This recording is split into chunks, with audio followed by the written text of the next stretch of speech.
Welcome back to another episode of the Mighty Mike Show. Guys, I'm so excited. I'm always bringing you guys the guests that I personally want to interview that I've heard from all over the web. But today's guest has a very interesting story. He actually lost it all. He made billions in annual sales revenue and had it stolen. He survived and built and grew and scaled a large business, and he's here today to tell us his story and kind of dive into all of it. So I'm super excited about that. So don't go anywhere. So the big question is this: how can we achieve financial freedom, quit the 9-to-5, and live a mighty life? That is the question, and this show will give you the answer.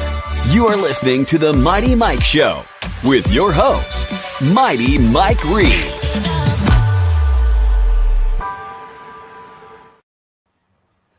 Awesome. All right, you guys, welcome my wonderful esteemed guest, Mr. Khaazra Maaranu. Love that name. We were talking before the show that you have some type of Viking or just warrior in you somewhere back in your history with a name like that, brother. Hey, listen, I think some of it came out of me the last few years, so I must have something. I got a little bit in me for sure. You're a fighter. Good. Well, I'm so excited to hear your story, kind of dive into it. But before we get into all that, why don't you just take a minute, tell us a little bit about you and your personal life? Sure. So Khaazra Maaranu is my name. Married, have a little bitty 3-year-old running around here. He's like the joy of our life, to be perfectly honest with you. I have 2 other children. And really, man, to be honest with you, I like to consider myself just a normal dude, like you would communicate with anywhere else. And at the end of the day, I want to be, I want to do a lot of various things in life so that my family can really be proud of me. I want my wife to look at me with some kind of esteem or something in her eyes that says, I got a winner here, I got a fighter here, right? And I want to be that example for, my children as well, especially my younger son, who's super duper impressionable. So that's what carries me into the business world, because I can't do everything in the house. I have to do it outside of the house in order for, my family to see like, hey, he's doing something additional. So end of the day, man, I want my family to love me, and I want to do the best I can to, create a good example of a good father and a good husband. That's cool, man. I think that's one of the greatest missions in the world. The idea that, in your own home, you're loved.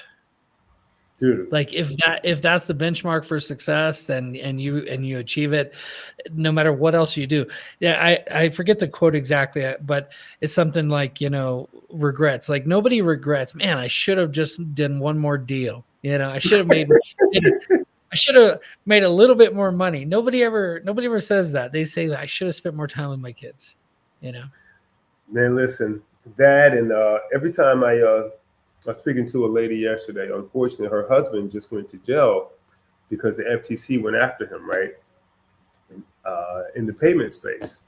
And, I said, well, how are you doing? She says that, I said, are you talking to, your husband's brother? She says, no. I said, well, do you have any help? She says, no one else is around, like just her.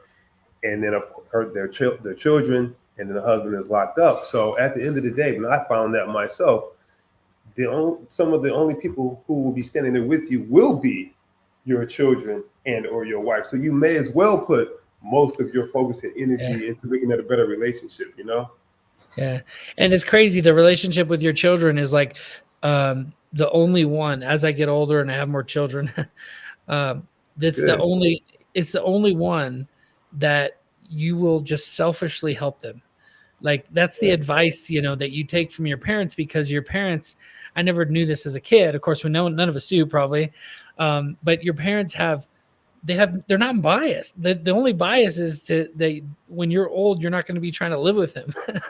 They want the best for you, Right. That's right. And so, you hit it, dude, all these points are so key that you're hitting on. And, maybe 10 years ago, 15 years ago, I probably would have thought different. And but today, for sure, I want to make sure that, some people say there is no such thing as legacy. Some people say there is. But and if something happens to me, my great grandchildren may not even know my first name, but my son will know my first name. I want to leave something there. I don't want to leave a trail of tears or this guy screwed people over.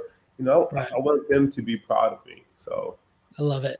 I love that we started on that because moving forward, it tells us a lot about who you're listening to, who you're talking to. And that's why I love to start with a little bit about your personal life and just kind of dive in it a little bit.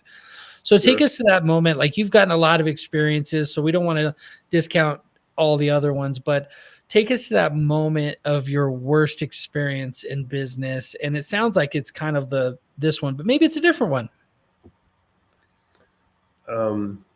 By far, the worst experience I've had in business is built a business from the ground up. I mean, like literally ground up. Like you really get in there and grind, and year after year, you forego making even a 20K, 30K salary. I mean, we're not talking about 2 years. We're talking about 6, 7, 8, 9 years. And you and your business partner build this business up to the point where, like, you're not like multi-millionaire rich, but you're like right there, right? And it just falls apart because of my blind spots and not being able to act on the red flags as soon as I see them, right? As soon as I see them, which is, you know, I'm going to be, we just spoke about our children and wanting to be that example, right? Mentioned being a person that they can look up to, but at the same time, you want to be an example of them, of making sure that you don't allow people to walk all over you, right? Because children, they don't do what you say, they kind of do what they see. And so there's certain blind spots that I didn't see coming up that I should have acted on right away. And because I didn't see those, man, like millions and millions of dollars just went out the window. And it was heartbreaking, man, initially, because, you know, this is the guy who I built the business up with from ground zero. Like, he struggled just like I struggled, right? But I didn't know he was stealing the whole time, right? So just siphoning like hundreds and hundreds of thousands every single year, to the point where it got so big and he got so bold with it that he just siphoned like, it was over $19 million. And this is not like just somebody who you meet in a year. This is someone who you've been, you know, he stays in my house, I stay in his house. We travel the world together with, you know, he's the best man in my wedding, right?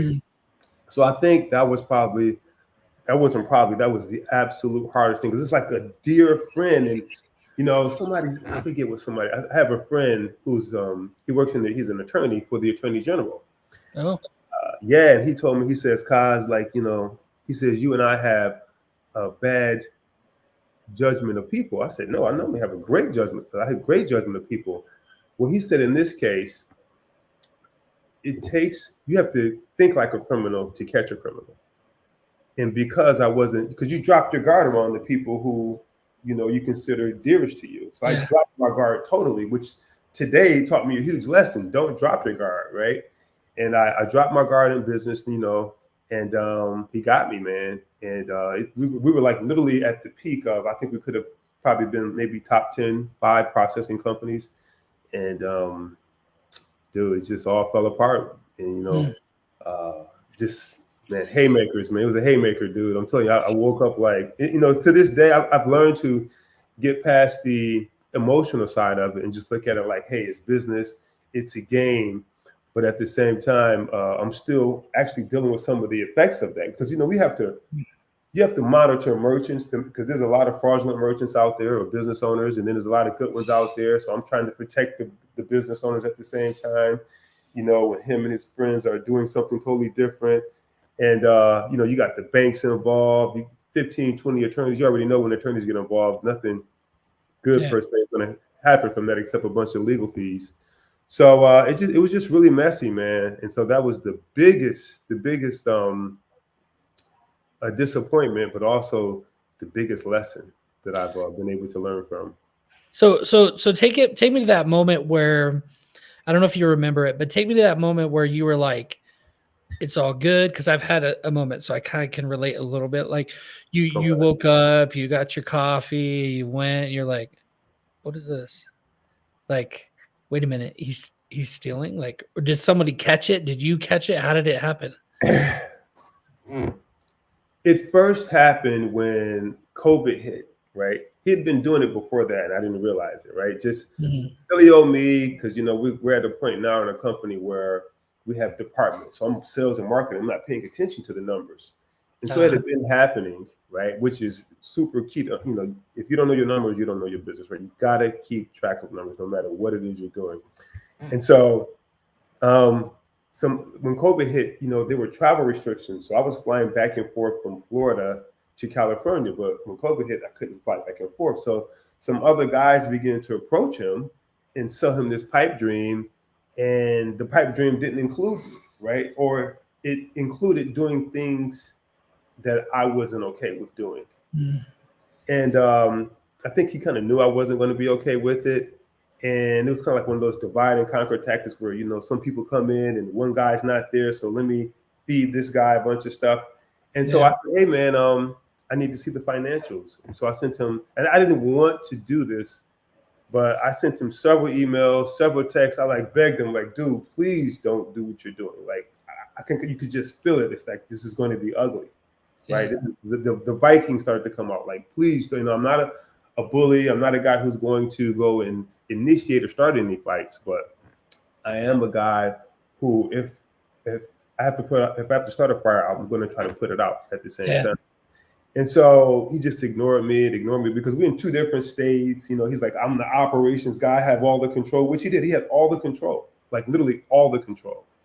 And we sent a soft demand letter, which I didn't want to do because someone told me once you get an attorney involved, the relationship is over. And that was what I said, hey, man, I need to see the financials. And he ignored me for months and months and months and months and months. And then it got to the point where I'm like, okay, why would he be hiding numbers? So that's when I began to realize it. And then I started to dig, and I found 300,000 went to this company and 200,000 went to this vendor. And then I'll pop up in the office and guys would be sitting in my office that I never even knew about.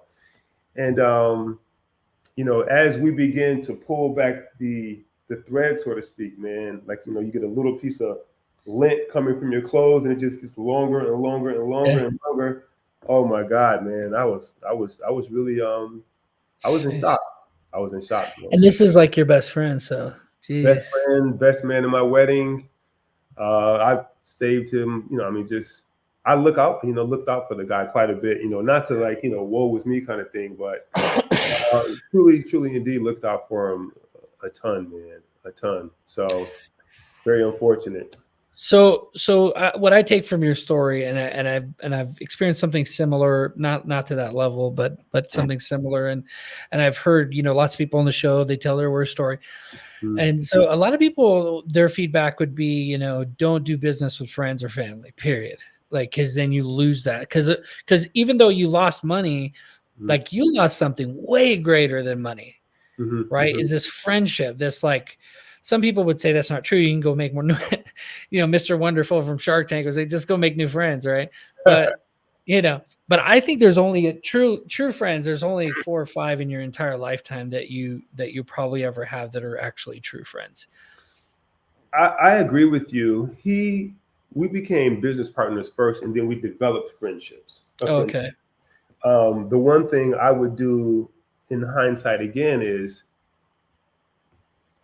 I would, there would be some kind of dating phase, right? Some of the guys I do business with today, I know their mother, I know their wife, I know their children. They know my wife. I've been in their homes. We actually know each other. And I know what's considered normal in that family. With this particular guy, even though I knew him for many, many years, I think I met his brother one time briefly. I met his mom in passing. And so I didn't do enough research to find out who is this guy and how does he operate? Because the way you do, and what I ended up finding out is that he didn't just burn me, he just burns people in general. If he can get away with it, he'll do it. Yeah. So I think just like you date, your significant other, right? Hopefully you don't marry her before you see the family, and hopefully she doesn't marry you before she meets them. How does he treat his mom, right? How is he respectful? You know, how does she treat her dad? You know, those kind of things. So I should have done that ahead of time. Yeah, there's also a level of taking your hands off the wheel financially too. And I can relate because as a marketer, as a creative, as somebody who wants to go out and hustle, whatever it is, you put your blinders on, you're like, let's go. And you have certain metrics like how many sales you got, how much money was put into the company. And so that's what you're focused on. Whereas you have this other person who's more of maybe an integrator, and they're like making sure the bills are paid and doing this kind of stuff. But do you think there's something there to maybe like keeping a little bit more eye on the money? I'm just curious what your take is. People, there's a saying, and I know you've heard it before, people respect what you inspect. Yeah. And inspect so, what you expect. Yeah. No, I mean, you're 100% right about that. If you're out and you're marketing and you're selling and you're not, and they know that you're not inspecting the numbers, I just think it's human nature. Right. Yeah. Someone will end up, you know, just like, you know, if you have staff, and especially in today's environment, there's a lot of remote working going on. How do you know what people are doing? Right. I've had staff that I couldn't get in contact with for almost 8 hours. Then the next day they said they worked 8 hours. I was like, what happened? They said, oh, you know, their power went out. They had to go somewhere else. I said, well, how did you work 8 hours? Right. And I mean, you really, and so now they'll respect that because they know I'm inspecting it. But if I don't say anything, they're like, hey, I got just an extra free 8 hours or 12 hours. And so it's the same with my business partner. I wasn't inspecting it. And that was part of the issue because I was doing so many other things. I mean, when we were much smaller, I could see everything coming through. When we got bigger, and, you know, with the car brands, they give one person admin access, just one. And that one person can then give access out to everyone else from there. And so he kind of locked me out of it. Like he literally locked me out of it where I couldn't even check. Once I started to say, hey, man, I need to see the numbers, he locked me out of it so that I couldn't see where money was going. And then you have sponsor banks that are involved as well. And there were some areas that they absolutely should have checked as well. But, you know, for the most part, it was just a lot of fraud going on, man. There was money laundering. There's all kind of stuff going on that wasn't checked. Honestly, I don't think it's over. You know, I can't say too much, but it's definitely being reviewed for sure, 100%. Yeah. Well, thank you for sharing that story. I know it's not easy to share something that's that personal and that damaging, right? That's a big deal. So we definitely all learned. I think that's a major value. Appreciate that. Yeah. Let's transition to some more positive note here. What is your like we need a beer now? Yeah. What is your greatest experience? Because for me in business, just to kind of like set the tone, what we're doing is I have had successes where I built a company, I built a team, you know, had an exit, made a lot of money, and it was just like a very valuable like experience, right? Okay. But then I made X amount of dollars, and then I've done multifamily real estate where I've exited and made way more. But actually, the first experience was so much more valuable to me because of the relationships I had built, because of the, you know, sure, it was good. It was a lot of money, but the multifamily makes way more money, and it's all passive. It's all like, you know, without you having to put any emotional effort in, I guess. Yeah. So what is you could go either way you want. Like, what is your greatest, it doesn't have to be financial, but ideally in business, what is your greatest experience? Well, first of all, I love the fact that you're into the multifamily industry, because that recurring income has to be good, man. And I'm sure you're building some good wealth with that. Believe it or not, some of the greatest experiences I've had was actually building the business with my ex-partner. We had a lot of good moments, man. Like to do that, you know, just two guys with no previous experience and, you know, literally knocking on doors, sales. That was an awesome experience. Like we had to maneuver in so many different ways to get set up. I mean, we got taken advantage of too, big time, by the banks, by the sponsor banks, by the networks. We got taken advantage of, right? When you don't know, you don't know. But it was such an awesome, it's just a part of the game though, you know? It was such an awesome experience to see ourselves from saying, man, like, dude, maybe we should go back home and live at home, because we're not going to have any money to pay our bills for at least 6 months to a year, to the point where like, oh, we're looking good. We're doing $1 billion in sales and revenue every single year, and we're growing and growing and growing. I mean, like, it was, dude, I'm telling you, can you imagine when you walk into the gym and you're like this guy who's out of shape, and then you get to the point where you're like freaking buffed up after 3 to 4 years, like to see the results of that. Yeah. And so I learned a lot. I don't, I'm not saying that I would want to experience that again, but I don't regret it. I went, it happened. I'm hoping maybe he learned something from it as well. But that was an awesome experience, man. We learned a lot about sponsor banks. We learned a ton about agreements and contracts, how to build sales teams, how to build telemarketing departments, underwriting, risk. Oh my God, there's so much that we learned. So that was by far one of the best experiences I've had, for sure, 100%. That's so cool. I love the idea when you start a business and it's in a world where you don't know anything about that industry, but you maybe have money to invest, right? You can actually go in and then you start to find out, oh, this is like the underwriting that you did probably carries over into underwriting real estate, I would imagine. Absolutely. Because you learn your debt, right? Yep. You need to understand your debt. You need to understand like the improvement potential, because it's all based on income. The value of the property is based on the income. Right. And so all these different elements you can take from there and apply in other areas. And then all of a sudden you're like, boom, you're an expert. Like you take what you got from this industry to another, and it helps mold you. And even though like in the legal space, I have a legal support company, like private investigation, process serving stuff. Oh, and wow. and I don't do that really anymore, but I own the company and I have a community of people that I help. It's a side thing that I'm doing just for free to help those people. And I get so much value out of it because I'm able to see people that are making $2,000, $3,000, $4,000 a month, right? They're just barely kind of scraping by, and get them to over 10, 15 just by using simple sales techniques. And so I'm curious for you, in your experience, your greatest experience. You mentioned a few things, but what are some of the things that you got out of that for sure you're going to take forward and use in the future? Curious. Oh, for sure, 100%. First of all, making sure that I keep track of the numbers. Like, by far, that is probably at the end of the day, what's coming in, what's going out, and how did it go out, and how did it come in. And that doesn't necessarily mean I'll be the person doing that, but I have enough people around me now who can assist me with that, for sure. I love that. Mark Cuban talks about that. He, I won't quote him, but I remember him saying something about, he goes, well, how do you deal with, it's like 170 businesses or something. And he's like, how do you, it's some crazy high number from Shark Tank, And he talks 70 businesses. It's like 170 or something like, it's over 100. Yeah. Okay.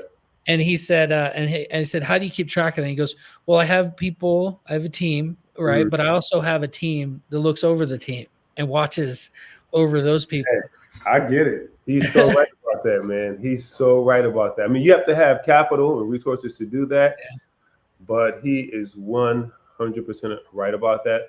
I sort of have a double layer. It's not quite where it needs to be, because you have to not only just watch your team, but you have vendors who have access to your bank accounts, and they'll just charge you, arbitrarily. And if you don't say anything, then no one says anything. That's so true, man. The other fee back in the day, I don't know if you remember Washington Mutual. Yeah, it's a big. Yeah, I don't know if they're still around. I don't see them, but someone probably bought them or something. But I remember seeing on our statement, my buddy and I used to joke, you see the line item that says other, and it was like I don't know if they could do that anymore, but back in the day they had other, and it had $15, and my buddy and I went in there, we were like, what is this? And they were like, it's just a part of having the account, and they couldn't explain it. And so we used to go into the real fancy buildings with the chrome and the blue. Look, there's other. I paid for that. People think that's small because it's just $15 with you, but let's say that's been 2-3 years, but multiplied by 10,000 clients or 5,000 clients, right? Yeah. It adds up big time, man. I mean, our vendors today that have access to our bank account, we found in multiple instances where we were being overcharged, or what they were saying just didn't match up with what the numbers show. Right. If you don't, like I keep going back to, if you don't inspect it, they will not respect it. Yeah. Right. And if you don't know your numbers, you don't know your business. So those are some of the huge lessons, in addition to just being a different kind of leader. Whereas before, I was more of a sales and marketing leader, and I would wear a little bit of, I would wear a small hat in the back office and operations. That was mainly his department. But also, like, really, as much as possible, just making sure that you take care of your people internally. Right. And understanding where they are, making sure that they are growing right along with you, as opposed to just, one person, growing and the rest of the company kind of stays behind. So I've been really focusing on, I have a couple leadership coaches as well that, makes me more, a person of more compassion, understanding. And I really think being a quote unquote CEO or a leader in the company, I really think it's about putting everybody else first. At least that's how it feels to me, right? I mean, maybe it's different at the end of the rainbow, but right now, everybody's first. No, it's true. Like any of the guys who've reached, like ones that you can, without a shadow of a doubt, check the box where they've made it. Any of those people, I can rattle them off. Jeff Bezos, Elon Musk.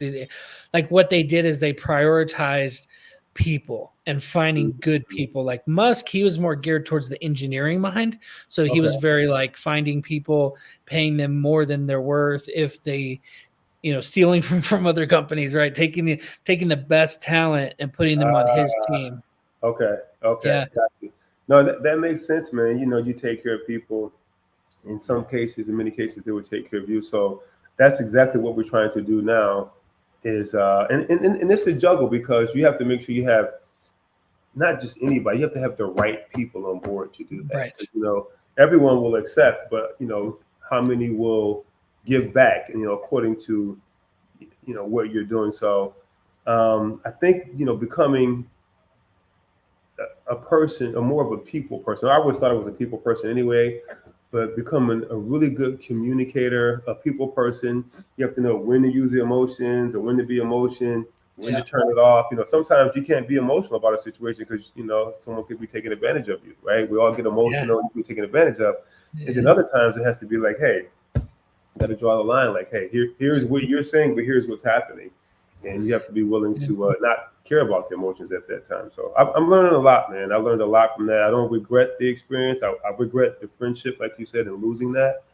But everything else, man, huge. I've learned so much about the legal side of things and how attorneys operate, man, and how they can just milk it all day long. So, they do. Most of my legal company, 123 Legal Support, we have thousands of attorneys that we work for, that we serve. We serve legal documents and find people. Right, that's one of the things that. Oh, you do that, really? Yeah, that's one of the companies. Oh man, I got some stories to tell you one day about that.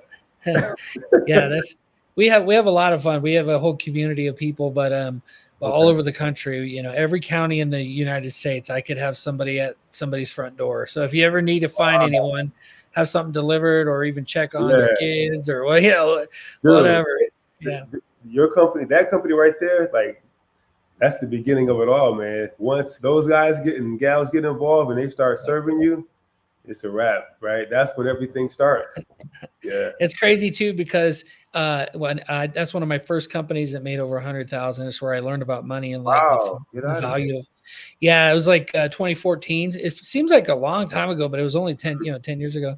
Mm-hmm. And I remember serving all day. I'd be in the car. I called it humping the steering wheel, because you're just like on the steering wheel. Yeah, that was my first company. Yeah. Oh, yeah. Wow. That's something I don't think AI is going to be able to replace, man. No, they are going electronic. There's a lot of that stuff going on, but yeah, as far as like people avoiding court, there's always going to be somebody have to knock on the door, whether it's a sheriff or a private investigator or somebody like that. But yeah, it's definitely a sad thing. But I can tell you, from having served thousands of papers myself, knocking on doors, fighting dogs, doing whatever, jumping fences, like back in the day, I can tell you, everyone gets served. They do. The worst of the worst like the worst of the worst, nastiest person. I don't even want to describe them, right? Mm-hmm. To the sweet old lady and her husband that built a fence 2 feet on the wrong side of the property line. Like Wow. everybody gets everybody. Yeah. So Eventually, yeah, you're right about that. So, yeah, man, I think that's definitely a good business to have. But just to finish answering your question, learning how to be, I think somebody wrote a book called Servant Leader or something like that. okay. I forget who wrote it. I think maybe Simon Sinek wrote that book. Oh, okay. I can see that. Yeah. Yeah, He's, man, that's he's what great. he's super good, man. So that's what I'm learning to be. That's what I'm trying to be on a daily basis. Well, the psychology, I think where I was going with my stories about like the psychology of people. And so with your business and Mm-hmm. having building a team. And so when I built my first company, uh, having those people in the right roles for them, knowing when to let them go, right? Knowing when it's like, hey, you're okay at this job, but I need somebody who, and what's cool is if you do it long enough, I don't know how you've experienced this, Mm-hmm. but you'll have that one person that stands out above the rest. Mm-hmm. And so what's crazy about that is, and I think Simon talks about this, like too many people sit on the 4 or 5 people that are mediocre and not trying to develop them and make Mm-hmm. them better. And so instead of, probably should have just let them go and find 5 more of that number one person, because now they're in the right roles that they need to be in, and now you're supporting them and doing what they're great at. I 100% agree about that. And that's the part about when to be emotional and not to be. There were some hires that we brought in that came from recruiting firms that you have to pay 20% to. So let's say Yeah. if you hire somebody and the salary is $135,000 or $150,000, you have to pay 20%. So you would assume that they've done all the due diligence, like they've really checked these people out, and it's not just a regular interview, because otherwise I could just do that myself, right? Yeah. And man, oh man, oh man, did I learn some lessons there, because you just assume if you paid that, a good 6-figure salary, that you're getting quality work. And there were certain signs that I didn't learn from the first time, I guess, but I really needed these people, because I was going to say something, but I won't say it, but I really needed these people on board. And man, did they screw things up even more. And I should have let them go right away. And they screwed up even more and even more. So, I mean, I get it. You want to work, you want to help certain people come up, but you have to at least have the attitude, and you have to have the right attitude. And if they don't have it, I think it's time to let them go. So there's a scripture in my church that says, I forget the exact verse, but it says, to correct with sharpness and to show an increase of love thereafter, so they don't esteem you to be their enemy. And I find it so perfect in every area of life. Somebody's doing what you're not supposed to do. A friend wraps his arm around your wife in a kind of like a little too inappropriate way. Right. Whatever it is, like correct with sharp. Hey, listen, we're friends. I don't appreciate that. Don't do that. Whatever it is. Or maybe it's an employee. Hey, listen, if you want to be on the team, you have to meet these standards. So you're correcting with sharpness, right, but then you're letting them know, which I think we all know, right? Good, better, bad. Like you compliment them. But that scripture is like, it was from the 1800s or whatever when it came out, and it's still so relevant when you go out. You know what? You're right about that. What's the guy's name? He wrote a book. Book is behind me. Oh, Ray Dalio. Oh yeah. In his book, and I'm totally paraphrasing it, but he basically says immediately let them know. Yeah. And I 100% agree, because if you don't, it's almost like you're shaping the culture. You're shaping a certain behavior in it could be in your home. If somebody comes in your home and I don't know, your children have on shoes with mud all over them, and you don't say anything after they walk through 10 times, then you're saying it's okay to bring dirt and mud in the house. Whereas as soon as they come in, hey, take off your shoes. Now they know the home it means something, right? It's valuable. And I see the same thing. You hit it right on the nail, man. In your company, you like immediately, but with love. Yeah, treat people. That reminds me of the other one too. Treat people how to teach people how to treat you, right? Like somebody shows up late to an appointment. I don't reschedule with them. I tell them like, if you don't show up, you're That's it. unless you tell me in advance. I'm like, okay. But mostly with like mentorship calls. If I'm doing a free mentorship call with somebody for marketing or whatever business, and Right. they don't show up, it's like I'm going to teach you how to treat me by not allowing this or correcting it with sharpness. And since I started doing that, it's definitely works in the dating world, but also just in business in general. Like you let people know, like, hey, I expect this. Is it okay if I expect this? You can now expect this from me as well. Then they're like, oh, I appreciate that. And so it's like a reciprocation of respect. And I just love it. I think, the business world, we separate the two, personal and business, but it's still people to people, right? Yeah. And you hit it on the nail. You have to teach people how to treat you. Like if a woman allows a guy to just slap her around, and the first time he screams and hollers, or, like the first time he puts his hands on you, and a father knows, like, hey, don't, as soon as you put your hands on my daughter, right, that's the first and the last time. But maybe some women may not, they may be like, oh, it was okay. He was just upset. That you have to correct that immediately. Yeah. It's the same thing. And she's not saying, hey, I don't love you. She's just saying, hey, I don't want you to beat me. And you have to do that in your cultural environment. And I've been talking about that, as a matter of fact, with our operations person. Like, dude, we have to set much higher expectations, because some people will just be comfortable and chill if you allow it. Yeah. Just to kind of cap that conversation, I had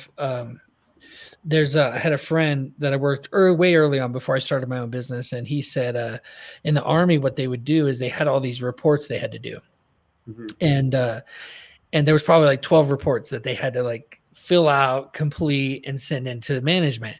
Okay. And so what they learned to do was, which I still remember this today because it's so fascinating, is they would stop doing a specific report that they never were asked about. So let's say report number 3, let's say, right? Mm-hmm. So they stopped doing report number 3 for a few months and see if anyone said anything. And what happened was, and so what happened was they figured out there was only about 4 reports that they even looked at. So they just started doing those 4 reports. And I feel like that's how it is. That's how it is in life. Like people are, like what we've been saying in this whole conversation is like, people are going to do what it is that you check, inspect what you expect. And it's so true. And I think there's so much to learn in this episode so far. You've been just dropping so much value. I appreciate it. But let's transition a little bit. Like, what are you working on right now that you're most fired up about?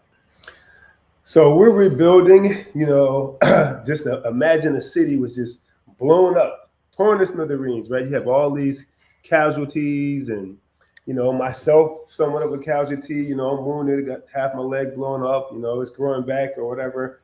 And, you start, unfortunately your family was, massacred at the same time. So you have to bring in new family. And we are super, super duper fired up, because we learned, even most of the staff wasn't there when that happened. They just kind of see the remnants of it, and like all of the pain that we still have to go through. And so they're super stoked up, because they're like, you know what? Some of them have worked in the industry prior. They said, but they've never had a real meaning as to, you could go work for any big company that pays you a lot, but it's like, is there like a meaning to it, right? You're just there collecting a big check, but they have meaning to what they're doing. And so we're looking to build this company to be bigger, better, and more equitable and ethical to our clients at the same time. And we have some financial goals that we want to hit at the same time. But right now, we're literally taking it step by step, making sure all the pieces fit together, making sure that, we have this covered. And, nothing good happens overnight. Even though we want to go from $0 to $1 billion in a year, it may happen, it may not happen. But we're really in the process of building. And while we're building, we're really kind of enjoying the journey at the same time. We have tons of freaking challenges, but we have tons of good things that we choose to focus on. And so what I'm looking at, I have a 90-day, a 1 year, and a 3-year projection. And that's what's keeping me going, is making sure that we hit those projections. And some of those projections really have to do with, am I taking care of the team, right? in addition to our clients. So really, really, really super duper stoked up about it, man. There's a lot of competition in the industry, but I don't think there's a lot of competition when it comes to just being like an ethical payment processing company, and a company who, and it may not even be sexy for people, like, but we truly care about, the people that we work with at the same time. Yeah, I love that. That's so good. And knowing what you've been through and everything, it's really inspiring. Could I ask you a couple in the weeds questions? Go ahead, man. It's probably the best. Yeah. So just things on top of my mind. So in the sales world, like ClickFunnels, this type of world, right? We in the marketing world, which I know you're familiar with, Stripe, right? Mm-hmm. How is your company competing with Stripe? Is this a totally different world? They're a different kind of company. They're considered a high-risk payment aggregator, or a PayFac. So that is different from the Visa, MasterCard, American Express registrations, for sure. But we still target some of the same clients. Like Stripe, they don't work with grocery stores and brick and mortar stores, right? That's not their thing. They're strictly online for the most part. Whereas we work with grocery stores, doctors' offices, pretty much anything that's legal, that's brick and mortar. But we also work with the online space. So in terms of pricing, we're more competitive than they are, but we don't really want to be like the cheapest out there at the same time, right? Yeah. Stripe has a lot of good qualities. To be honest with you, they're really a software company. To be honest with you, they're a software company, right? So they're way ahead of us in terms of that. But there's so many other software vendors that we integrate with that give us some of that same technology in the areas of the white glove treatment and making sure that we help our clients scale the proper way. We do a much better job in that area because we're actually in contact with the client. Like, they're so big, they couldn't be in contact with every client anyway. Yeah. I don't even think you can get on the phone with them even if you wanted to. So we're not going to have as many clients. We're going to have more quality clients, and that's where we're going. I don't know. I mean, you're in it, right? Like, you're in it. So you're like in the frying pan. So maybe, and I'm not. So like me asking some of these questions, it probably sounds ignorant to you, but No. I'm curious. So, and then when it comes to like payment processing and credit cards, I know a lot of guys do business and they make some of these big decisions based on those interest rates, and they don't even think about the customer, like what you're talking about with you, where you're in contact with the customer. My personal experience is when I first started that company back in 2014, and I went to my bank and I was like, how can I get credit card? They gave me this little thing, just people swipe their card, and it was I think it was Bank of America maybe. And I had like a merchant services called me. Yep. And this was like and it was an independent company, but they kind of went under the brand of Bank of America merchant services. Is that kind of like you? Would that be you? No, that's an excellent question, man. So Bank of America, I think they just became independent. So Bank of America was a white label themselves up under a company called Fiserv. Well, it used to be called First Data, and now they're called Fiserv.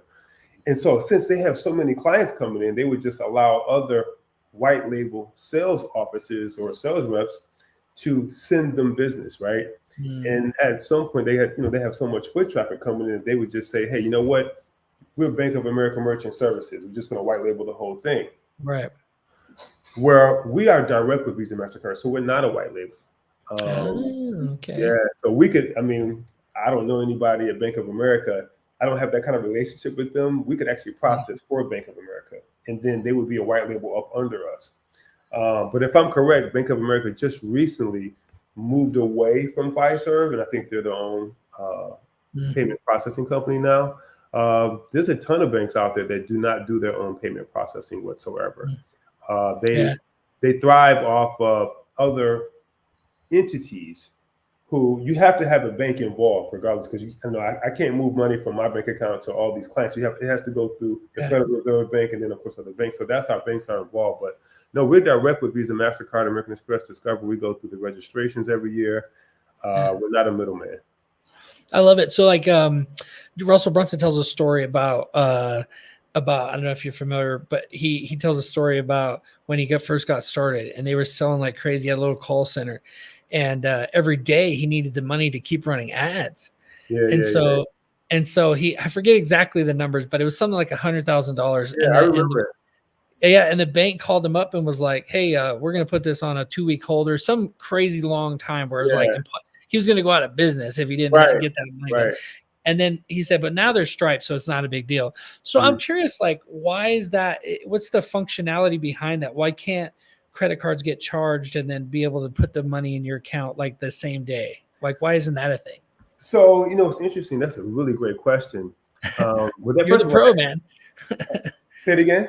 I said, you're the pro. Oh, I appreciate that. So that still happens to this day. If you go online and just Google the Stripe hold people's funds, the Stripe hold business owners' funds, you're going to see thousands and thousands and thousands of complaints every single day. Now, Stripe also can hold your funds. And then many clients have told me they receive an email saying, "Hey, we're going to loan you some money," right? I'm not saying they're connected, but more people than not tell me that. And the reason, so I heard Hermosi say something similar, Alex Hermosi, where he was, he got to a point and they were like just going to hold everything and pretty much put him out of business. He couldn't pay his staff, which is what he was more concerned about, according to the story he mentioned. And 99% of the time that we see, the reason that happens is because, at the time, when you're starting out in business and, you don't have the financials to support, let's say you have $1,000 in your bank account, and which it sounded like what these guys had was almost nothing in their bank account. Yeah. And then now you make a sale of you sell $100,000 worth of product. If 3 people charge it back, where are they going to get the money from? Man, you don't have it in your account. Yeah. You don't have an account. So then who's on the hook? The payment processor's on the hook. So they hold the funds for a certain, to say, hey, let's see if any chargebacks come in. If they don't, we'll release some. Or we're going to have to hold this thing for 6 months until, or however much time until the allowable time to create a chargeback has expired. And then there's other cases where, so we're considered an FSP. We're going to underwrite your account before you begin. Whereas the PayFac or high risk payment aggregator, they're not going to underwrite. They're going to allow you to just start processing right away. Once you start processing, they're going to say, hey, well, this is wrong, that's wrong, this wrong. Whoop, we're holding it, period. We don't want to go through that. Like, we don't invest people's reserve money, right? That's what they call it, reserve. They hold it or whatever. We want to underwrite it ahead of time so that we can all make money and so that you can scale your business. But in most cases, it's the business that's not set up correctly. Because, let's say and I love Russell Brunson too. I've been in the inner circle and everything. You hear somebody like Russell say, hey, man, listen, here's how you go from zero to broke. Everybody wants to do that. That is the American dream. That's what entrepreneurship is about.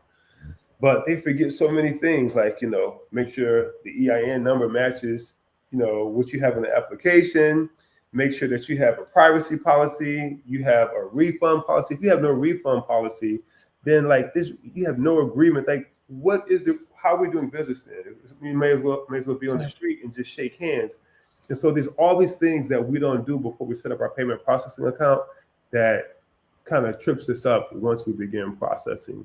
And one of that is not having enough financials to support the business. It's almost like when somebody's buying a house, like, you gotta have somebody has to give you a loan, something. Like, it just can't be a handshake on this. That's fascinating. So do you work with like individual service-based companies, or are you mainly going after specific clients yourself? No, we work with service-based companies as well. Some large, some small, and we also deal directly with the small to medium-sized business owners, like entrepreneurs as well, for sure. That's so cool. And brick and mortar. So you probably can't give an exact number, but like, what's a rough estimate? Like, because I know Stripe's like 3.5 or 4%. Like, what is yours lower than that usually? Oh yeah, for sure. Now we work with they're called ISOs, or let's just call them sales agents.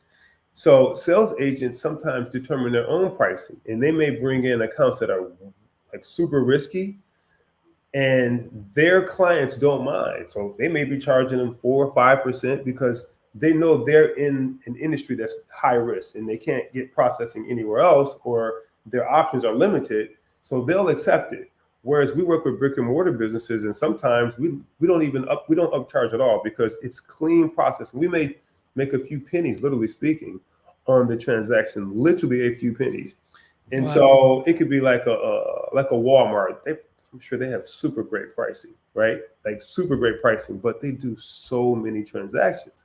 So we give it to them at cost and say, hey, do you mind if we make a couple pennies off of each transaction? Whereas someone who's processing online, there may be more risk on the potential for loss or for a chargeback. And so their rate will be higher. But we're definitely more competitive than Stripe when it comes to pricing, for sure, 100%. Oh, that's so cool. I appreciate you letting me get into the weeds a little bit because Yeah, man, that my experience was a long time ago with a bank, and then after that, and I figured out PayPal and then Stripe, and then since then it's just been Stripe and PayPal. So, but I have heard of people saying, "Well, I have a merchant, this merchant, that merchant." I'm like, "Oh man, that was a nightmare. Like the fees plus the account wouldn't work, and I had the app right. that wouldn't load, it was all this like Yeah, janky kind of stuff. Like you getting an actual card reader in your office where you yeah, have to punch yeah. it in, You you know what? know. I think that's one area where Stripe and similar entities have excelled is that they've made it much easier. They've removed a lot of friction, like a ton Mhm. of friction, right? Like you said, like Yeah. how does this work? And they've also taken a lot of information away. It's almost like out of sight, out of mind. Mhm. So on a merchant statement, there's like different kinds, but there's some where it gives you all the detail that you need to know exactly how much you're paying. Whereas some statements don't have enough in there, and you really can't. I mean, you can if you have someone who's going to go in there every single day and really be on top of it. But what we found is that for most people who are using those high risk payment aggregators, they have no clue what they're paying. Yeah. Period. And so I think Stripe has, and those entities have done a great job of, I'm trying to think of a word to use. Hiding. What'd you say? I said hiding I don't. information. I didn't want to say hiding, but let's just say like they've just made it so simple that you don't even Oh have yeah. to think about it. You know what I Mm. mean? Like, I guess like remember those books called "Dummies for This, Dummies for That." Yeah. Book. Yeah. They've made it so like if you talk to the average person, they're like, "How much do you?" They say if they're with Stripe, they say, "I say how much do you pay?" They say, "Oh." They go to the website and say, "That's what I pay." I'm like, "No, how much do you pay?" Yeah. They don't even know, right? Because they don't recall signing an application that said, "Here's how much you're going to pay for this card, that card, or for this transaction, that transaction." When you log into Stripe's portal, you see what you paid, like in terms of the one lump sum amount, but nobody's going in there. Well, most people aren't going in there every single day and take, this is how much I sold the product for. This is how much hit my account. Here's the rate. Yeah. Here's the transaction fee and any other fee that's included. Most people don't do that. They just make an assumption. Most people think they don't have a reserve when they have a reserve. So people aren't really paying attention. And I think Stripe did an excellent job of making it so simple that a person just doesn't even think about it. Yeah, Like I actually literally. ran into this a couple weeks ago. I had a gal on my team. She's one of my integrators, and she came to me and she's just like, "How much do we pay Stripe?" And she had this exact conversation, and she said, and I said, "I don't know, a couple bucks on every $100 sale, And she goes, "Okay, but I don't see it from the bank account." Because when we first set it up, it was taking out $2 or $3 from it every time we had a transaction. It would take that out. Mm-hmm. And we had a situation where it went overdrawn 10 years ago. And so Mm-hmm. 4 or 5 transactions hit. And while we were waiting for the money to come through, we got overdraft fees for those 3 transactions. So I said, let's switch it so that it takes it out before it gives it to us. Okay. And so ever since then, that's how we've been doing it. And she goes, well, the accountant wants to switch it back. And I was like, well, there's plenty of money now. Just switch it back. But it's kind of funny because we don't get it taken out of our bank account. It gets taken out before we get our money. So we don't really know.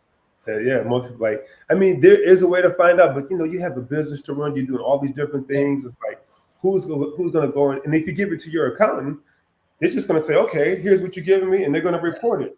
They're not going to say, oh, well, the product costs $10,000, but you received $995 like, and then they're not going to say, oh, and there's they're not doing all that due diligence to that detailed level like that. It's Yeah. easy for an accountant though. If you export it out, it's super easy for them. Whereas if you give them, let's say, some of the other merchant statements out there, they're going to be going down to the penny. They're going to be like, oh my God, they're charging you this, they're charging you that, because it's all broken out in detail. Stripe was like, screw that, man. Let's make this thing super simple. Instead of going with the Android phone, we're going to give you the iPhone. It's color coded. All the pictures are on there. Boom. So it's interesting what you're talking about. The psychology. I think I always come back to psychology because so when I think about payment processors, now that you're mentioning it, it's true. Back in the day when I thought about merchant services, I thought about a person who's a middleman between me and the person who's paying me. And I didn't want to think. It was just the way the process went, because I had to talk to somebody, they had to set it up for me, they would take it out of my bank account, and I'm like, oh, I got charged a fee from them. Whereas Stripe is like become almost like a government entity, like a, not literally, but it's like it's not a person. It's a cost of doing business. Whatever the fee is, it's got to happen. You know. I know people who've had their funds held like crazy with Stripe, and they're sneaking. I mean, like literally being placed on the match list. You know, they call it TMF list, right? Where you're not supposed to be able to set up a merchant account anywhere else again. These people are using uncles and aunts and husbands and brothers. Hey, sign up for an account for me again. So Stripe, dude, they have such a super great marketing program. It's almost like, you know, being an American, your driver's license is suspended. You're like, man, how can I get another driver's license? Like, you know, like I got to get this. And so you go right back to the government. I'll pay the fees. I'll do whatever. And so Stripe has positioned themselves extremely well, where people, you're right, they're like, you know what, this is just the cost of doing business. And I think they've also streamlined it better than traditional payment processing, because there's so many white label entities in payment processing. Like, and it's unfortunate that it's not the most ethical in the financial space, because, you know, everyone's saying that they're direct. Everyone's saying I'm it, right? And everyone says, you know what, well, my name is John, so now I'm John Incorporated, right? And, you know, the buck stops here. And it's like, instead of making it just being a little bit more transparent, it becomes really cloudy, and, you know, like business owners are confused. I talked to a lady, she called me in December, right? She reached out to me, pretty big company too here in Florida. And she says, oh, I'm being gouged by this other company. And I was like, okay. And I wanted to make sure I took my time with her. And she sent me the proposals that she was getting that she did not understand how to read. She didn't know how much she was paying in terms of the transaction. She just knew at the end of the day that she was paying thousands of dollars per month. And she was like, hey, can you do this today? I was like, you know, freaking Christmas in 2 days. I was like, probably not. I said, why don't we just understand what you have first? So I'm walking her through this entire process, literally for about a month and a half. And then right before we get ready to make a move, she calls her manager. And her manager was like, you know, it's not broke, don't fix it. What her manager, one of them did, is call the company that's been gouging them for years and say, hey, here's what he's willing to do for us. And they dropped it, not to what I said, but just enough, right? Just enough. And so, and I'm like, wait a minute, why would this lady like calling me and texting me every day for literally a month and a half? And in most cases, I can't prove it, but I guarantee you that her manager probably has either somebody in her family who brought that account to them. Yeah. Or maybe she's receiving something from it as well at the same time. Because, I mean, there was really nothing to do, but the transition was going to be seamless, like easy to do. And I think that also clouds the issue, because it's like one payment company versus all these other payment companies, where Stripe is, like you said, just like this government entity. It's just Stripe, right? There's no real comparison per se, right? For the most part. So the industry itself, man, has become so confusing. And you have people knocking on doors, people calling that, you know, they don't know left from right, right? They don't know me versus, you know, just like a regular salesperson. And I have to take my hat off to Stripe and PayPal. They have positioned themselves to be like these well-trusted oil machines. Even though you can't communicate with them, you may not be able to talk to them on the phone and get things done. They're there, right? And you know, So Yeah, it's like when you build a software, a SaaS, company, you study. It's like Russell teaches with the perfect webinar script. He's like, just do it 100 times, figure out what all the questions are that people have, and then answer them all, and then eventually you can record it and just replay it. It's kind of like what they've done, and so I'm curious with that, right? Like, what are all the questions? What are all the people issues that people have, and let's just answer them. And there's nothing worse. And I love automation. But there's nothing worse than having to talk to a bot when you know you need to talk to an agent. man, dude, I can't stand it, man. Those bots are getting out of control, man. What kind of service is that where somebody calls you, like I don't know who's doing this lately, but somebody's calling me and it's like, I have to hit some button to let them know I'm ready so that I can talk to them. I'm like, dude, that's a freaking sales call, that's or something. like super duper automation. Like, what? Just text me or call me if you want to sell me something, right? You don't have to send a robot to call me to tell me, yeah, I got to hit a button now when I'm available. We do try to give the white glove treatment as well. We do have certain automation in place, but that's to create a system so that people aren't having to think every time, how do I do this or how do I do that? But we're 100% accessible. There are different. You're right. There's a lot of questions, but there's really just variations of the same questions for the most part. Yeah, I love it. There's so many directions we could go. I was thinking sales and different things, but I've taken enough for your time today. I know you're a busy guy. What is your parting piece of advice for Mighty Nation out there? How can they get started in business? Let's say they work a 9 to 5 and they want to get started and do something for themselves. That is, if I'm just getting, that's a loaded question because I've read books that say just like speed, love, success, and just get out there and go. And I don't disagree with that because, you don't want to be overthinking and over researching. And, you're just like a deer in headlights where you're just frozen.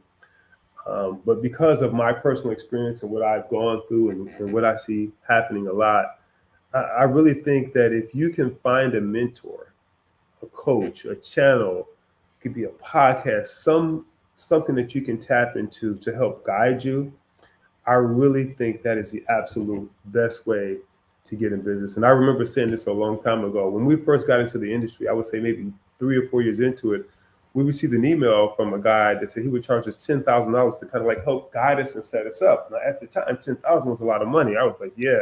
He called it a success fee. And I was like, yeah, success, all right. Success for him, right? I love that. Right? But today, that's nothing. Like I wouldn't pay that at the drop of a heartbeat if I knew that the person was actually really going to guide me and walk me through what I needed to do. So even now, I'm paying I paid a higher price for not knowing, right? When the ex-partner basically moved, mega millions out to their various bank accounts. But I would say, yeah, get a mentor, get a coach. I know that sounds cliche to say. I would even work for a company if I had to. If I could work for a company where I thought they would train me and show me the right way, because that is business. You may not be running the business, and you may not want to jump right into entrepreneurship because it's a lot of freaking hours. It's a lot of stress. There's a lot of moving parts. You're basically like an underpaid firefighter for a while. Yeah. And so if you have the opportunity to, I guess, to be up under someone's wing, I would do that and then jump into the whole entrepreneurship. I would just take baby steps and jump into it to make sure I know what I'm doing. You get a lot of people who come into the payment space who start their white label entities. Yeah. And there's so much that they don't know, that it's kind of sad at the end of the day, because it's like if they would have just taken their time, maybe read the contract, talked to an attorney, I think they would have been, much better off down the line. So hopefully I answered that question. I don't know if I did or not. No, absolutely. Yeah. I so many points to make. So the mentorship thing is so big. I'd like to say when people go, of course you would say that you have a mentorship program or whatever. I always say, do the other way first. Go start your own business or work for somebody and hustle for 3, 4, 5, 10 years, and then start being successful, or pay for a mentor. right? And do it in 2 years. You hit it on the nail. Did you say go and work for somebody? Yeah. I think that's one of the best ways, man. If you can go and maybe they give you a piece of equity, or maybe they'll let you earn more Yeah. of a percentage. If you can do that, I think that is the absolute best way to go, man. Because otherwise, if you go start your own business, like everything is on you, right? Yeah, just what that's the thing is like one time when I started in real estate, I had this mentor. He said I had all these ideas. Being a marketer, having a marketing company at the time, I was like, well, we could do this. We could do all these creative things, right? We could take all the new home builders and I could start highlighting them and do all the. And he goes, Mike, that's fine. Everything works. Everything. Everything works. People buy houses, people sell houses. Get inside of that transaction and you'll make money. And it's so true. And when we talk about business, starting your own business, it's the same thing. Figure out how to get that's why I love Grant Cardone. You know, I've been following him for a long time when everybody hated on him. And now he's like this super, super successful guy. But he always says, where's my money? So who has my money? You know, who got my money? Then he just gets in between that transaction in some way that provides value, and people will and some hopefully it's something you can do that brings return customers. And this is why sales is because you cut your teeth. Like Mark Cuban's another Mark Cuban quote. He says, "Go out there and learn how to sell, because if you can sell." You can sell for other people. So you didn't have to be the creative one to come up with the cool product. You can just go out there and sell their product, and you're going to cut your teeth and learn. And so much of what you said is so on point. I love it. How can everybody keep up with everything you have going on, or reach out to you if they want to learn more about what you got going on? I'm on social media, man. I got a long freaking name, but Khaazra, Khaazra, and last name Maara. In you, and you can find me there pretty much everywhere. So no, I like what you said too about the whole sales thing, man. Like you gotta know how to sell, man. And it's probably, like you said, it's less headache selling versus having to be like the guy who has all the risk on his head. Like you can't sleep at night. So yeah, have your audience reach out. Let me see. Yep, you got it right. Khaazra Maaranu, man. So questions or just maybe some people out there have information that they want to share with me. I'm always open to learn at the same time. So appreciate it. Well, I know a couple thousand people right now that might be interested, legal services people who might be interested in your payment processing thing, because I know most of them use Stripe, of course, but there's a whole group that use PayPal as well. And I just think it's a very under-marketed thing. You just don't hear a lot about it. And I think if there was some way that people could learn that they could save money, but also have more control over how they're paid. Like, for example, on Stripe, I have to integrate with something, or I could put like a payment thing on my website, but there's not a whole lot of customization there. Really? Wow. Yeah, like I can have my form and I could change the things inside the form on the website, but can I change the colors and the sizes and stuff? Like, there's not a whole lot of customization with Stripe. Really? Wow. I thought they were like software kings out there. Yeah, they can reach me there, but we have an email. We actually have an 800 number they can call into if they have questions. They can call 800-770-5520, and that's our office number. Maybe tell them to mention your name or something like that as well. That would help us out. And we can answer any questions that they may have, and I'll make sure that I'll be honest with you, we also have a program where we teach others how to white label as well. Oh, wow. So let's say if you're a law firm and you're the law firm that knows all the attorneys, and they can come through you for payment processing because you know what law firms need the most. Set up a template that works for those particular law firms, but we share in the profit at the same time. So that's something, I didn't mention that is one thing that I'm really looking forward to doing, because people always talk about banks and the man this and the man that, and it's like, here, we're going to put the power right back into your hand. So now, if you complain that the banks are supposedly raping people with fees and things like that, okay, let's see how you do. Right. So now you can help determine what people pay for processing fees. right? And then now you get to step on the other side of it and understand the business side and not just the emotional side of it, right? And so I'm really interested in employing that particular aspect of the company for sure. That's so cool. Well, I'm excited to talk more about that after the show here. So we'll go ahead and wrap it up. Guys, you've been hanging out with Khaazra. Is that say right? Khaazra. Close. Khaazra.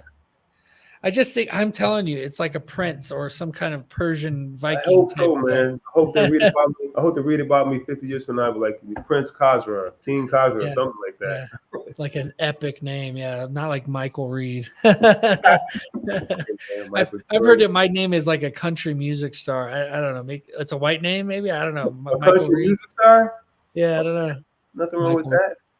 Michael Reed. Yeah, I do. I love country. I play guitar. I usually wear a cowboy hat, but I got this cool new do going here, so I didn't want to do that today. Man, I wish, man. I wish. I just shave it all up, man. Were you in Tennessee or? I'm in New Mexico now, but I'm actually in Orlando quite a bit. Really? Okay. Yeah. Yeah, I love Orlando. Gotta come touch base with me, man. I'm here, man. That's cool. Were you like Dr. Phillips area or what? Where you? So you know the area pretty well, huh? Yeah, I was a realtor there. Yeah, I was actually Realty One group there next across the street from Chick-fil-A, that whole area right there. Yeah, and that area is blowing up, dude. There's like a new development that they're building down the street from there. It's like state of the art, man. It's blowing up. Sure. Yeah. I love Orlando. Orlando's for multifamily real estate. It's the mecca. Everybody wants to own in Orlando. Yeah, because Disney is a big factor, but also because Disney actually pays for people to come and live in that area, and they'll move people from all over the country if they look like one of the princesses. I didn't know they had a lot of multifamily units here though. Really? In Orlando, yeah, there's a bunch. Yeah, you just can't get your hands on them. You know, they're they're Class A properties usually. There's a couple of them actually I've been watching that are, Class Bs that you could turn into Class A's. And that's where you make the big money. Turning something from a Class B to a Class A, improving it, and then and then selling it, and then getting passive income along the whole way, right? That's why multifamily is my favorite. I think Jacksonville is a big area too, where a lot of people are moving to. A lot of open land there. Got a good college university, right? Say it again. They got a university there in Jacksonville. Not that I'm aware of. It's just a lot of freaking land there. I know a lot of people moving there, man. A lot of people. I think it's the biggest. If I'm correct, Jacksonville is the largest city in America. It could be. Yeah, I don't know. I do know that it's big, and I know there's a college, if not a university, that they have student housing there. There's a lot of student housing. I just don't know if it's a college or a university, but yeah, Jacksonville's big, and it's not too far from the first. There's a lot of tourism, being the first city in America founded. Yeah, St. Augustine. Maybe it's the first city. Yeah, I think you're right about that. So yeah, a lot of opportunity here in Orlando, man. Lots of opportunity. Central Florida in general. Yeah, lots of diversity too. Lots of, I don't know if you you said you were flying back and forth from California. Mm-hmm. Yeah, I grew up in California, and a lot of my friends were all Hispanic, and I thought Hispanic pretty much meant Mexican people, right? And that's what I thought. And then you go to Florida, and then there wasn't one Mexican person.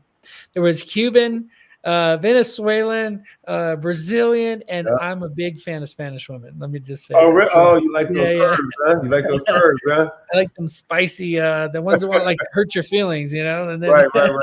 You like those. There's some definitely beautiful curvy women for sure, 100%, man. Very nice, man, they take care of them. They take care of their men too, right? Yeah. But huge communities here, like you said, Brazilian community, like. I learned how to salsa dance here, right? Salsa, bachata, merengue. And because it is such a huge influx here, man, like I don't care where you go. I mean, at least in Orlando, it's like that. Even in my neighborhood, like, dude, it's so freaking diverse here. It's not funny, man. But, my wife, she's Panamanian, right? She's considered Latina as well. I think they consider her. Yeah. And our sitter, she's from, is it Venezuela? I think Venezuela or something like that. So my son speaks Spanish and English. No way. Yeah, man. So Yeah, you So hit it cool. on the nail here. Lots of Latin culture here, 100%. And I love it. Like I try to be careful not to sound racist Mm-hmm. because there's not a racist bone in my body, but the cultures is what the reason why I mention it, because you have the Mexican culture, which I love Mexican food, but then when I went to Florida, I was like arepas and the Oh Venezuelan yeah, food. Oh yeah, my gosh. I dude. dated a You know Venezuelan there what? for a while. I'm the same way, man. Like, because like you're not always going to be able to travel from here to Mexico to Panama to Venezuela to Colombia. They're all here anyway, so you get a chance to experience the Yeah, different cultures, the different yeah, food, and there's even certain dialects, like it's Spanish, but they speak certain dialects and things like that. And I've been to places where they have Mexican dances, and man, it was, I don't know what that is that they do. But there's other cultures who have like the salsa and the bachata, and they all have their own flavors and styles to it, man. And so I love it, man. I love the various cultures, man. so cool. I think it's good education. I think when you confine yourself to just one culture, I think you kind of limit yourself, to be honest with you. Yeah. And so my son, we went to, I think it was November, we had a chance to go to Europe. And so we were in Switzerland, and my son was playing, and then he wasn't speaking the language, but I don't know how the hell they were communicating. Him and the children were communicating, having a ball, right? And Okay. we went to Belgium. It was the same thing, and those are different languages over there. And so I'm like, man, it's such an education when you can expose yourself to various cultures, right? I think it just humbles you, as a matter of fact, right? Yeah, that's so cool, man. Yeah, I'll definitely reach out to you when I get back to Orlando. I go there for a while. I dated a Venezuelan over Okay. there, and Okay. yeah, she was too spicy for me. I got burned. I got singed. So I moved to the mountains of New Mexico to escape. Really? no, I just How, no, I how just long? I How long was she? How long had she been in America? well, she came when she was 12, and now she's like 32. Yeah. No, you gotta catch them when they first get here, man. Well, after a while they start watching all the videos and Yeah. see what could be done. Yeah. Yeah, you Yeah, gotta you got to catch them fresh when they're like, malleable, I guess.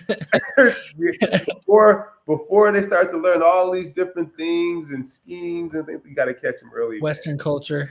Yeah. You gotta catch them, right? They have some of the same stuff there, but it's like if you get one from a good wholesome family, man, for the most part, like they literally do. It's like, what can I do for my man? Like the things that some women here may consider, I'm not that's beneath them. That's like part of the culture where they take care of their men, right? I mean, you got to do something for them too. Don't get me wrong. I don't want to make it seem like that, but they absolutely look forward to taking care of their men. And so, like, what man doesn't like that? 100%. 100%. Well, guys, we've had a great conversation here. I know you guys have gotten value. Those people who are watching right now, I know you, and listen to the replay. So much value here can be taken from this. It's been good getting to know you, and reach out. I'm definitely going to pick your brain more about your white label stuff. Definitely with all the businesses I have, I'm sure there's a way we can do business together, and even in multifamily. If you guys are watching and you found value, comment below. Tell our Persian Viking. I just made that up. I don't even know. You kind of remind me of the big buff guy on 300. You know what I'm talking about? Like, dude, I love that. That's one of my favorites, man. Yeah, that's one of my favorites. I'm not. I don't have a six pack, man. I don't have a six pack. I wish. Come on, you took the visual away. Everybody's like, he's like the. Man. Xerxes. That was his name. Zerk. You know what, man? Some guy told me that. I forget where we were. He told me I looked like Zerk, man. They were clowning on me. I was like, out of all the people in 300, man, I gotta look like Zerk. Like, come on, man. Let me look like Leonidas or somebody, man. That's true. Leonidas was boss, but no, Xerxes was still boss. They just didn't portray him so much. I mean, but it was a theory that he was like 8 feet tall. Like he was huge. Oh, really? He was he was big. Okay. It towered over like twice the size of Leonidas, and okay. But he was skinny and had tats and earrings and everything. It was kind of crazy, but you don't know which way he was going, man. He thought he was a god too. That was funny, yeah. But right. But cool, man. Well, hey, thank you so much. I appreciate you. And guys, if you found value, comment below, and we'll see you guys on the next episode of the Mighty Mike Show. Go out there and take some action. Start a business. Like so many people think, I get people reach out to me and they say, Mike, I want to start a business, but I don't know what to do exactly. And just start with where you are. Like, you find somebody who's doing something that's interesting nearby, go out there and help them do it. If you help enough people get what they want, you will get what you want. This is just a age-old principle, and I know it applies because I've done it myself. And so thank you guys so much, and take care and live mighty. Let's see the guns, Xerxes. Come on. Whoa, beast mode. All right, you guys. See you on the next one. For more great content like this and your chance to win cash prizes each week live online, visit www.mightymikereed.com. That's www.mightymikereed.com. Don't forget to subscribe, rate, and review on your favorite audio platform. Until next time, take care and live mighty.